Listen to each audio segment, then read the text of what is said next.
मित्रों नमस्कार। ये कहानी मेरी जुबानी में आप सभी का स्वागत है। मित्रों, कहानियों की श्रृंखला में आज मैं एक बार फिर से आप सभी के लिए लेके आया हूं मुंशी प्रेमचंद जी की लिखी एक कहानी जिसका शीर्षक है बोध। मित्रों, ये कहानी आप पूरा सुनिए और अगर आपको ये कहानी पसंद आए तो इस कहानी को लाइक करिए, अपने दोस्तों और परिवार में अधिक से अधिक शेयर करिए और कमेंट करके हमें बताइए कि आपको ये कहानियां कैसी लग रही हैं। और अगर आप इस चैनल पर नए हैं तो चैनल को सब्सक्राइब कर बेल आइकन दबाना न भूलिए, जिससे ऐसी ही मनोरंजक कहानियां आपको सबसे पहले मिले और हमें ऐसी कहानियां लाने का प्रोत्साहन मिले। तो देर न करते हुए इस कहानी का आरंभ करता हूं। लीजिए, प्रस्तुत है कहानी बोध। पंडित चंद्रधर ने अपर प्राइमरी में मुदर्रिसी तो कर ली थी, किंतु सदा पछताया करते थे कि कहां से इस जंजाल में आ फंसे। यदि किसी अन्य विभाग में नौकर होते तो अब तक हाथ में 4 पैसे होते, आराम से जीवन व्यतीत होता। यहां तो महीने भर प्रतीक्षा करने के पीछे कहीं 15 रुपए देखने को मिलते हैं, वह भी इधर आए उधर गायब। न खाने का सुख न पहनने का आराम। हमसे तो मजूर ही भले हैं। पंडित जी के पड़ोस में 2 महाशय और रहते थे। एक ठाकुर अतिबल सिंह, वह थाने में हेड कांस्टेबल थे, और दूसरे मुंशी बैजनाथ, वह तहसील के सियाहे नवीस थे। इन दोनों आदमियों का वेतन पंडित जी से कुछ अधिक न था, तब भी उनकी चैन से गुजरती थी। संध्या को वह कचहरी से आते, बच्चों को पैसे और मिठाइयां देते। दोनों आदमियों के पास टहलुए थे। घर में कुर्सियां, मेजें, फर्श आदि सामग्रियां मौजूद थीं। ठाकुर साहब शाम को आराम कुर्सी पर लेट जाते और खुशबूदार खमीरा पीते। मुंशी जी को शराब कबाब का व्यसन था। अपने सुसज्जित कमरे में बैठे हुए बोतल की बोतल साफ कर देते। जब कुछ नशा होता तो हारमोनियम बजाते। सारे मुहल्ले में रोबदार था। उन दोनों महाशयों को आता देखकर बनिए उठकर सलाम करते। उनके लिए बाजार में अलग भाव था। 4 पैसे शेर की चीज टके में लाते। लकड़ी ईंधन मुफ्त में मिलता। पंडित जी उनके इस ठाट बाट को देखकर कुढ़ते और अपने भाग्य को कोसते। वह लोग इतना भी न जानते थे कि पृथ्वी सूर्य का चक्कर लगाती है, अथवा सूर्य पृथ्वी का साधारण पहाड़ों का भी ज्ञान न था। तिस पर भी ईश्वर ने उन्हें इतनी प्रभुता दे रखी थी। वह लोग पंडित जी पर बड़ी कृपा रखते थे। कभी सेर आधा सेर दूध भेज देते और कभी थोड़ी सी तरकारियां। किंतु इनके बदले में पंडित जी को ठाकुर साहब के 2 और मुंशी जी के 3 लड़कों की निगरानी करनी पड़ती। ठाकुर साहब कहते, पंडित जी, यह लड़के हर घड़ी खेला करते हैं, जरा इनकी खबर लेते रहिए। मुंशी जी कहते, ये लड़के आवारा हुए जाते हैं, जरा इनका ख्याल रखिए। यह बातें बड़ी अनुग्रहपूर्ण रीति से कही जाती थीं, मानो पंडित जी उनके गुलाम हैं। पंडित जी को यह व्यवहार असह्य लगता था, किंतु इन दोनों को नाराज करने का साहस न कर सकते थे। उनकी बदौलत कभी कभी दूध दही के दर्शन हो जाते, कभी अचार चटनी चख लेते। केवल इतना ही नहीं, बाजार से चीजें भी सस्ती लाते। इसलिए बेचारे इस अनीति को विष की घूंट के समान पीते।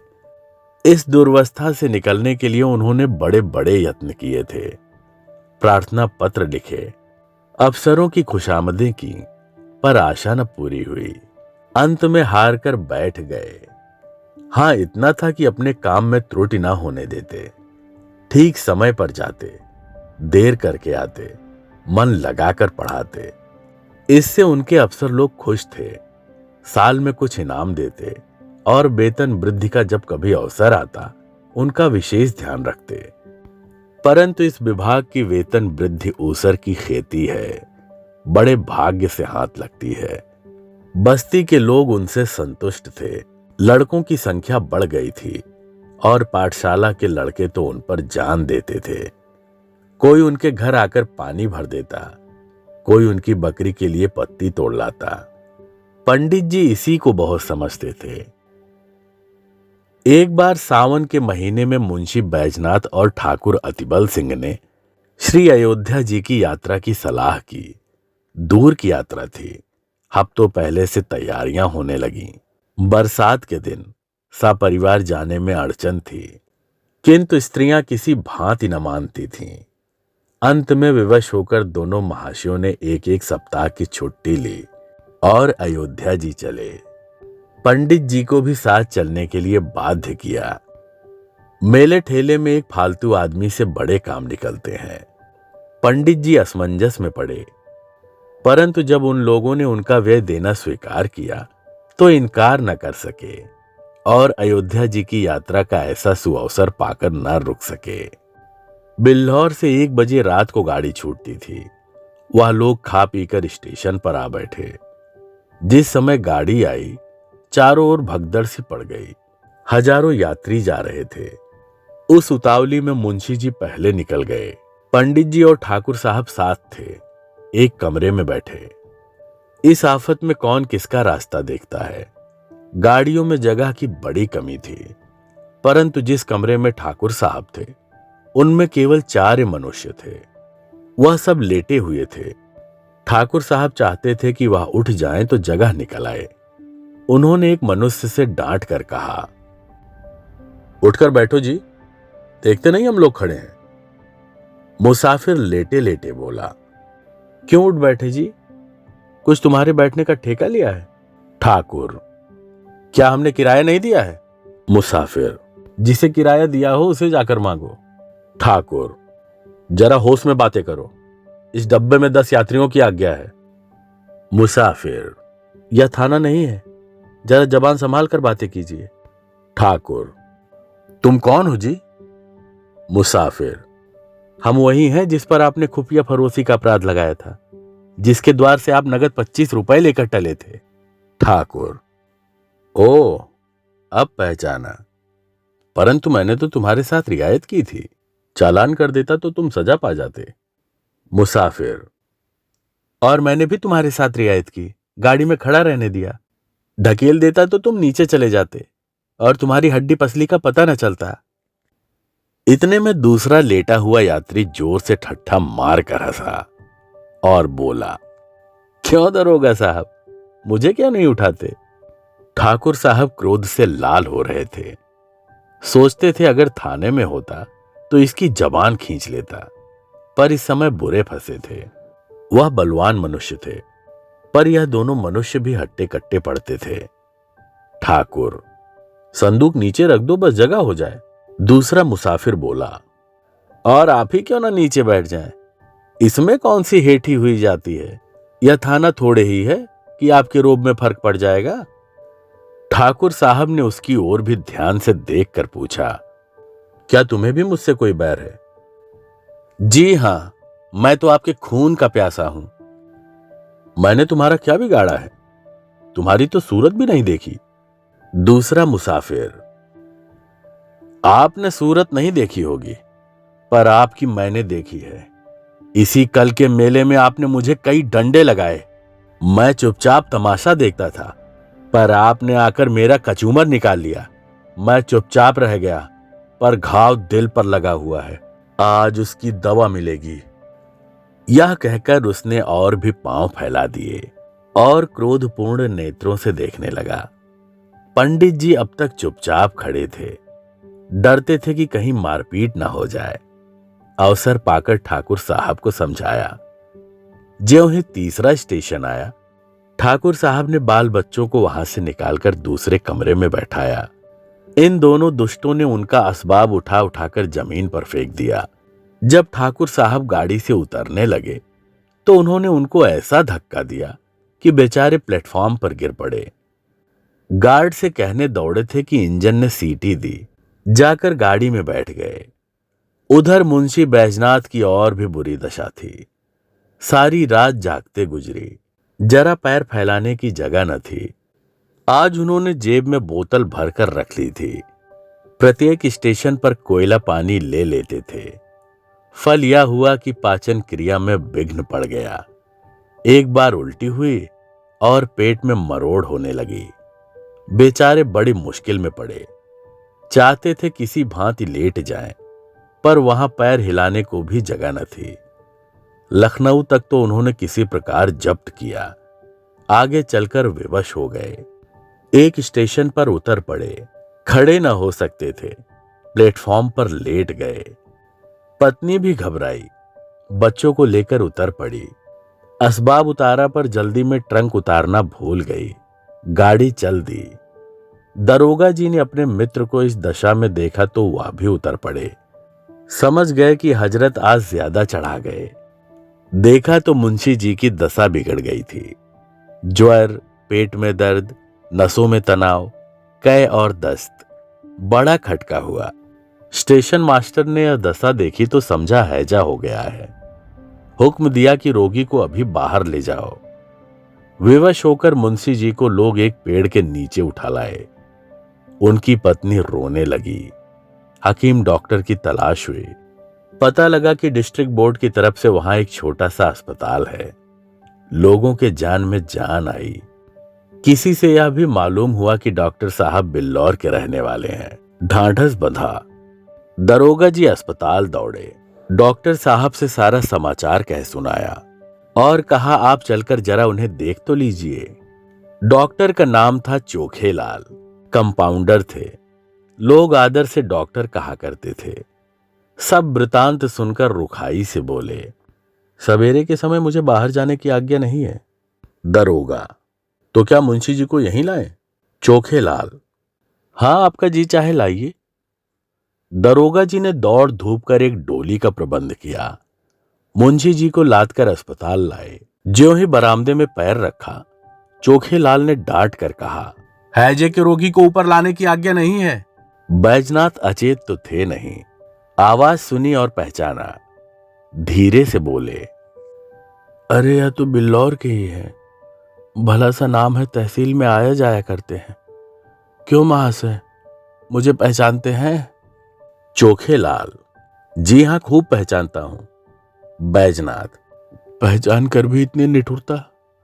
मेरी जान निकल रही है, जरा देखिए मुझे क्या हो गया। चोखेलाल, हाँ यह सब कर दूंगा, और मेरा काम ही क्या है, फीस? दरोगा जी बोले, अस्पताल में कैसी फीस जनाब मन? चोखेलाल, वैसी ही जैसे इन मुंशी जी ने वसूल की थी जनाब मन। दरोगा, आप क्या कहते हैं मेरी समझ में नहीं आता। चोखेलाल, मेरा घर बिल्लौर में है, वहां थोड़ी सी जमीन है। साल में 2 बार उसकी देखभाल के लिए जाना पड़ता है। जब तहसील में लगान दाखिल करने जाता हूं तो मुंशी जी डांट कर अपना हक वसूल लेते हैं। ना दूं तो शाम तक खड़ा रहना पड़े, स्याहा न हो। फिर जनाब कभी गाड़ी नाव पर, कभी नाव गाड़ी पर। मेरी फीस 10 रुपए निकालिए। देखूं दवा दूं, नहीं तो अपनी राह लीजिए। दरोगा, 10 रुपए?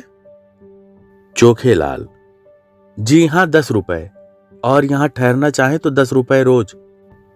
दरोगा जी विवश हो गए। बैजनाथ की स्त्री से 10 रुपए मांगे। तब उसे अपने बक्स की याद आई। छाती पीट ली। दरोगा जी के पास भी अधिक रुपए नहीं थे। किसी तरह 10 रुपए निकालकर चोखेलाल को दिए। उन्होंने दवा दी। दिन भर कुछ फायदा न हुआ। रात को दशा संभली। दूसरे दिन फिर दवा की आवश्यकता हुई। मुंशियाइन का एक गहना जो 20 रुपए से कम का न था, बाजार में बेचा गया, तब काम चला। चोखेलाल को दिल में खूब गालियां दी। श्री अयोध्या जी पहुंचकर स्थान की खोज हुई। पंडों के घर जगह न थी। घर घर में आदमी भरे हुए थे। सारी बस्ती छान मारी, पर कहीं ठिकाना न मिला। अंत में यह निश्चय हुआ कि किसी पेड़ के नीचे डेरा जमाना चाहिए। किंतु जिस पेड़ के नीचे जाते वहीं यात्री पड़े मिलते। सिवाय खुले मैदान में रेत पर पड़े रहने के और कोई उपाय न था। एक स्वच्छ स्थान पर बिस्तरे बिछाए और लेटे। इतने में बादल घिर आए। बूंदें गिरने लगीं। बिजली चमकने लगी। गरज से कान के पर्दे फटे जाते थे। लड़के रोते थे। स्त्रियों के कलेजे कांप रहे थे। अब यहां ठहरना दुस्सह था, पर जाएं कहां? अकस्मात एक मनुष्य नदी की तरफ से लालटेन लिए आता दिखाई दिया।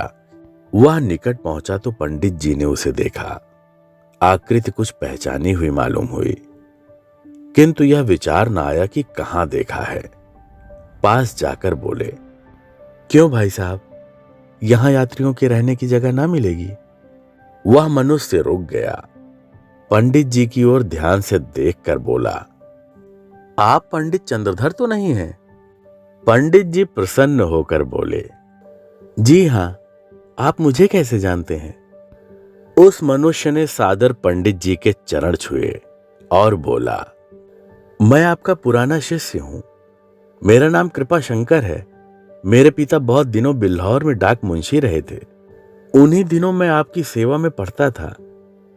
पंडित जी की स्मृति जागी, बोले, ओहो, तुम ही हो कृपा शंकर।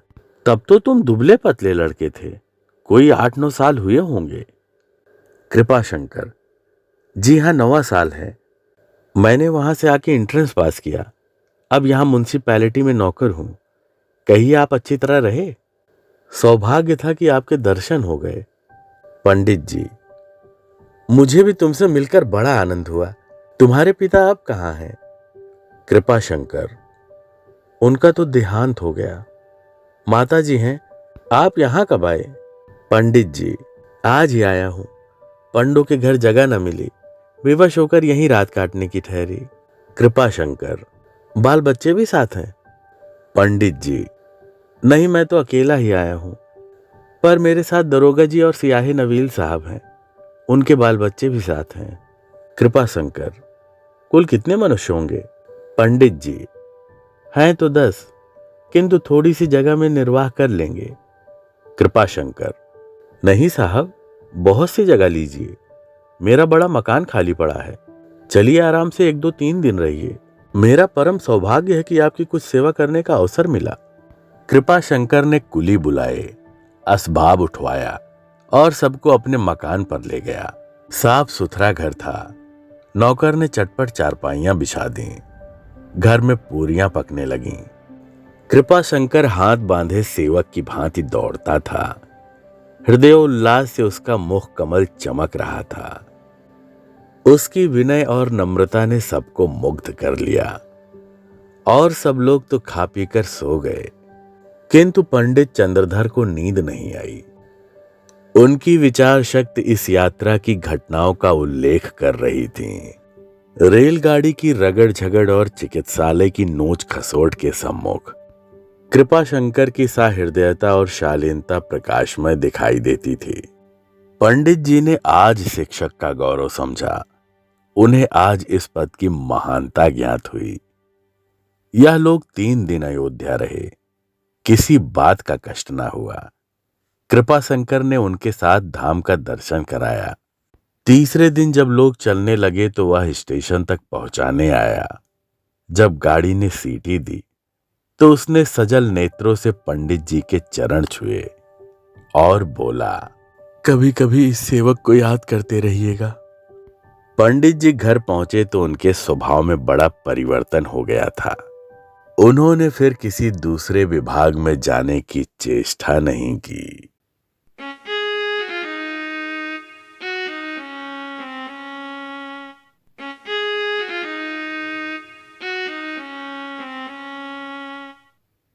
मित्रों, ये थी मुंशी प्रेमचंद जी की लिखी कहानी बोध।